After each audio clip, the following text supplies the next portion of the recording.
Salam sehat sejahtera pemirsa setia Mata Ketiga. Mari bersama kita telusuri misteri dunia.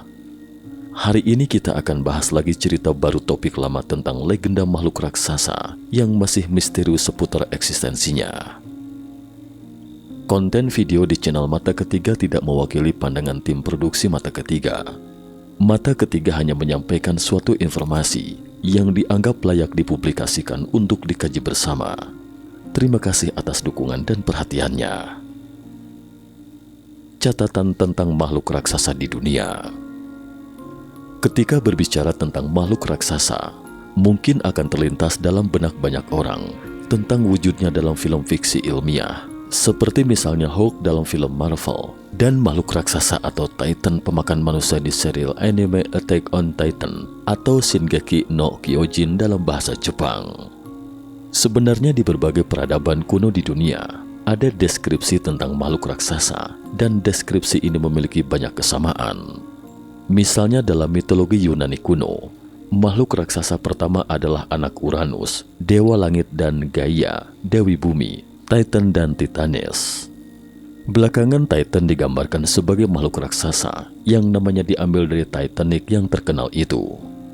Dalam mitologi Yunani, para Titan dan dewa-dewa Olympus yang dipimpin Zeus bertempur dengan sengit dan akhirnya dimusnahkan. Sementara dalam mitologi Nordik juga ada catatan mengenai makhluk raksasa.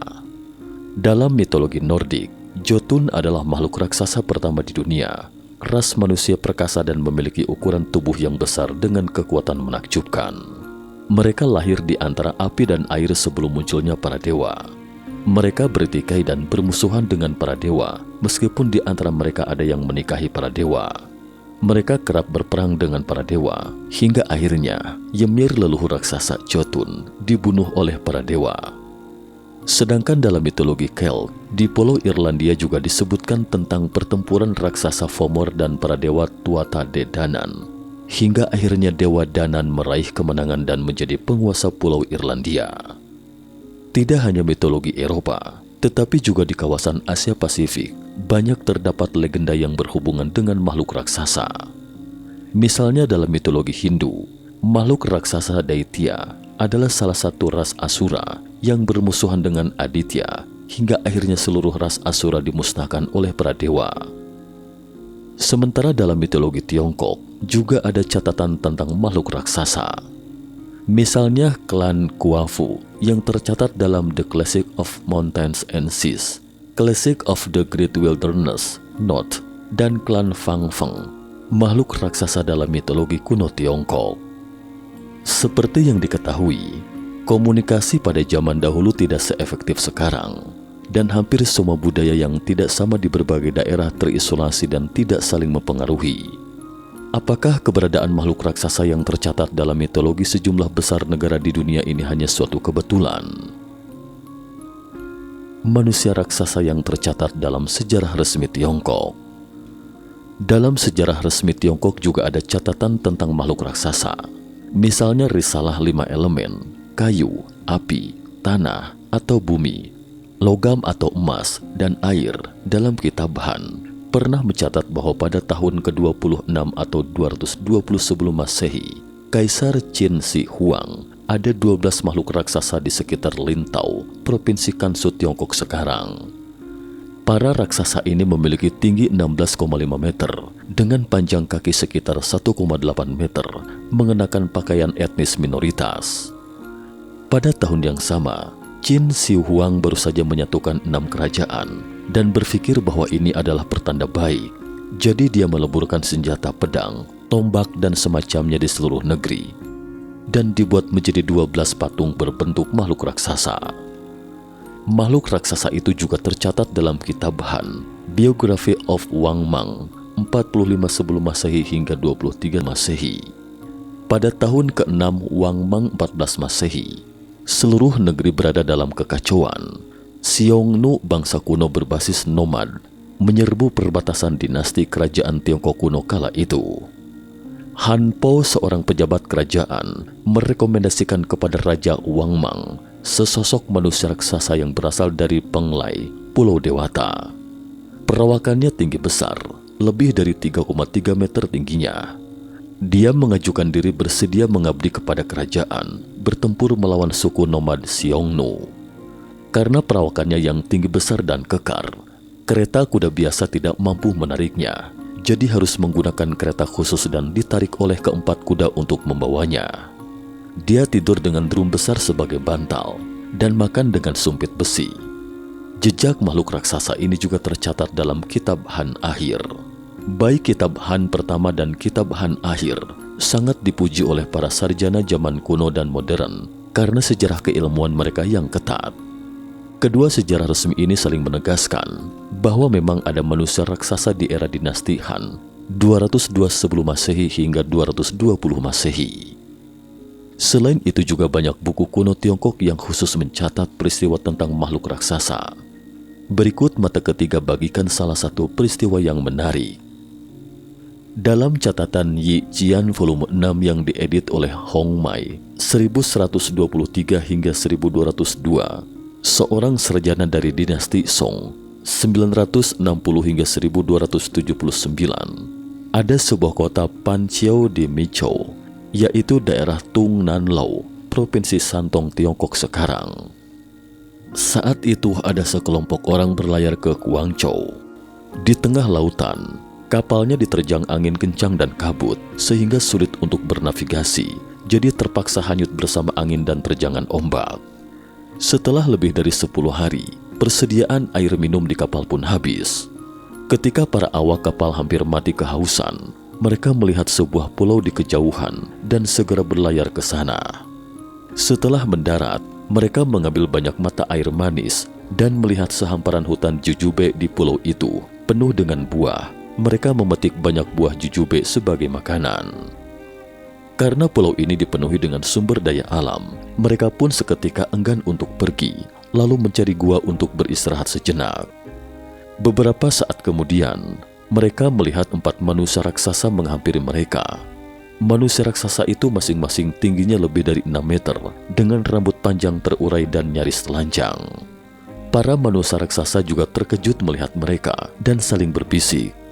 3 raksasa lainnya langsung pergi. Mereka berjalan sangat cepat seperti kuda yang berlari kencang.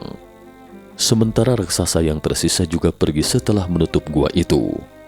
Untungnya pintu masuk gua tidak tertutup rapat. Setelah orang-orang keluar dari gua, mereka langsung berlari kembali ke kapal. Saat melepaskan tali kapal, mereka melihat sesosok raksasa mengejar mereka dan mencengkram kapal mereka. Dalam keadaan panik, seseorang mengambil kail dan mengaitkan lengan raksasa itu dan memotong salah satu lengannya dengan kapak, sehingga mereka baru bisa berlayar. Ketika mereka kembali ke rumah, mereka menunjukkan lengan manusia raksasa kepada masyarakat setempat yang panjangnya lebih 1 meter.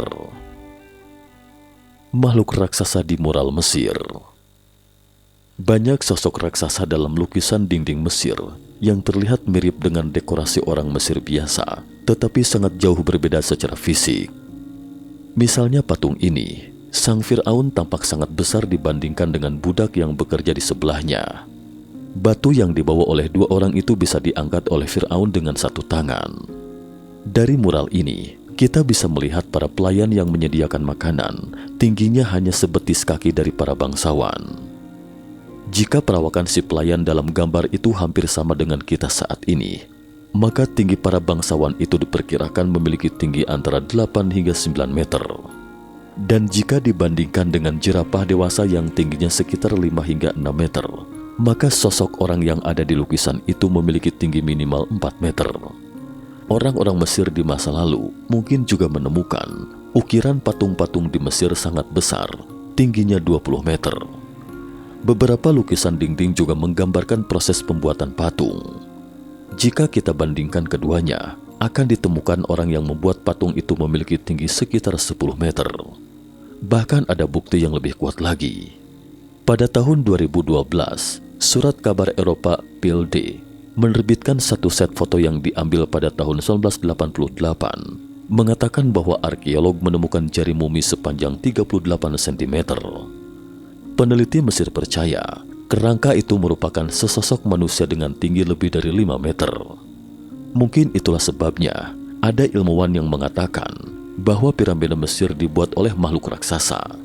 Dan hal ini juga mengingatkan mata ketiga pada sebuah buku berjudul Forbidden Knowledge. Jason Quid, penulisnya, mengaku memiliki ingatan kehidupan masa lalu. Dalam bukunya, Jason menggambarkan bahwa dia pernah kembali ke masa lalu dan mengetahui bahwa piramida Mesir bukan dibangun oleh orang Mesir kuno dan sejarahnya juga jauh lebih tua. Selain itu juga tidak digunakan sebagai makam. Jason juga menyebutkan bahwa dia melihat raksasa prasejarah dan dinosaurus ini layaknya kuda ditunggangi oleh para raksasa. Sungguh menakjubkan sekaligus sulit dicerna akal sehat. Dinosaurus adalah tunggangan manusia raksasa. Apakah dinosaurus itu tunggangan makhluk raksasa? Meski teori ini terdengar mencengangkan, namun ada bukti pendukung di dunia nyata.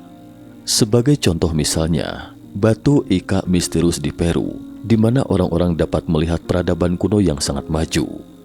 Beberapa batu menggambarkan interaksi antara manusia dan dinosaurus. Hewan raksasa ini sangat jinak layaknya ternak piaraan manusia. Menurut pemahaman umum para ilmuwan sekarang, dinosaurus punah dalam bencana asteroid menabrak bumi 66 juta tahun yang lalu. Di berbagai belahan dunia sekarang telah ditemukan kerangka dinosaurus. Jika manusia raksasa dan dinosaurus pernah hidup berdampingan pada periode yang sama, bukankah komunitas ilmiah juga seharusnya menemukan kerangka manusia raksasa? Kerangka manusia ukuran raksasa. Pada akhir 1950-an, sekelompok arkeolog dengan cermat menelusuri lembah Sungai Efrat di Turki dan secara tidak sengaja menemukan situs kuno. Di dasar situs lembah Sungai Efrat, para arkeolog menemukan sejumlah besar fosil kerangka dinosaurus. Namun yang lebih mengejutkan adalah bahwa setelah diidentifikasi secara cermat, mereka menemukan beberapa kerangka manusia di antara fosil dinosaurus besar ini. Menurut salah satu arkeolog, tulang-tulang raksasa yang telah dibersihkan ini mengandung fosil tulang paha seseorang dengan panjang sekitar 1,2 meter. Dari hasil pengukuran ini, tinggi orang ini diperkirakan antara 4,2 meter hingga 4,8 meter. Dapat dikatakan sebagai raksasa. Di puncak Adam, Sri Lanka, juga ditemukan jejak kaki berukuran besar dengan lebar jejak kaki 0,8 meter dan panjang 1,5 meter. Menurut ahli, jejak kaki itu ditinggalkan secara tidak sengaja oleh raksasa purbakala. Dari akhir abad ke-19 hingga awal abad ke-20, kerangka raksasa ditemukan di banyak tempat di Amerika Serikat. Pada tahun 1897, The New York Times menerbitkan sebuah artikel yang mengejutkan. Artikel itu mengatakan bahwa seonggok kerangka manusia ditemukan di sebuah reruntuhan di Wisconsin, AS. Kerangka itu lebih dari 2,8 meter dari kepala hingga kaki. Tengkoraknya sangat besar, dengan volume otak sekitar 15.000 cm3. Lalu berapa volume otak manusia modern? Kurang lebih 1/10 dari ukuran raksasa ini, hanya 1.350 cm3. Pada tahun 1902, The New York Times menerbitkan penemuan besar arkeolog lainnya, mengatakan ditemukan kerangka besar di New Mexico, tingginya 12 kaki atau setara dengan 3,66 meter. Satu lengan tangannya saja panjangnya 4 kaki atau sekitar 1,2 meter. Kerangka raksasa itu memiliki rahang dan gigi yang terawat utuh, giginya seukuran kacang kenari besarnya. Melansir laman New York World Oktober 1989, sekelompok penambang menemukan mumi raksasa di San Diego, California dengan tinggi sekitar 9 kaki atau 2,7 meter. Laporan itu mengatakan kemungkinan itu adalah sesosok mumi suku Indian prasejarah. Dan kebetulan pada tahun 1947, Associated Press juga melaporkan bahwa pada tahun 1931, seorang pensiunan dokter dari Ohio, Bruce Russell, dan rekannya Daniel S. Boffey secara tidak sengaja menemukan beberapa terowongan dengan arah yang berbeda ketika jatuh di sebuah gua di Death Valley, California. Mereka berjalan di sepanjang terowongan dan menemukan 3 mumi raksasa setinggi 8 hingga 9 kaki. Gua tempat mumi itu berada juga ditemukan artefak yang terlihat seperti desain orang Mesir dan suku Indian Amerika dan hieroglif pada granit yang dipoles dengan sempurna. Bruce dan Daniel mengira mereka menemukan makam sebuah suku. Selain itu juga cukup banyak laporan serupa namun di sini mata ketiga tidak akan menunjukkannya satu demi satu. Warisan yang ditinggalkan para raksasa. Sebenarnya banyak bangunan kuno di bumi kita ini diduga hasil karya kawanan raksasa. Sosok mereka tinggi besar, tapi bisa membuat karya yang sempurna, menunjukkan kekuatan peradaban yang luar biasa, tidak seperti manusia primitif manapun yang mampu membuatnya. Misalnya patung batu besar Pulau Paskah. Patung batu ini ukurannya bervariasi, tingginya 6 hingga 23 meter dan beratnya antara 30 hingga 90 ton. Dilihat dari kepala dan badan bagian atasnya saja, sudah sangat besar. Sebenarnya arca batu itu memiliki badan bagian bawah, hanya saja terkubur di dalam tanah. Coba kita lihat sejenak, inilah bentuknya. Penduduk pulau sama sekali tidak memiliki ingatan sejarah tentang patung-patung batu ini. Mereka juga tidak tahu sosok siapa yang diukir. Patung-patung batu ini sama sekali tidak terlihat seperti wujud penduduk asli setempat. Dan sampai saat ini para ilmuwan belum tahu bagaimana batu-batu raksasa tersebut diangkut. Mungkinkah itu hasil karya makhluk raksasa prasejarah? Selain itu juga Ruj El Hiri, monumen megalitik kuno, terletak di bagian dataran tinggi Golan yang diduduki Israel. Ia juga dikenal sebagai Wheel of Giants atau roda raksasa. The Huffington Post pernah melaporkan bahwa para ilmuwan telah menemukan fungsi tertentu Wheel of Giants ini. Roda raksasa terdiri dari 5 lingkaran konsentris. Bagian tengahnya adalah makam, tidak sama dari bentuk tegak Stonehenge di Inggris. Menurut arkeolog, orang dahulu menggunakannya sebagai altar.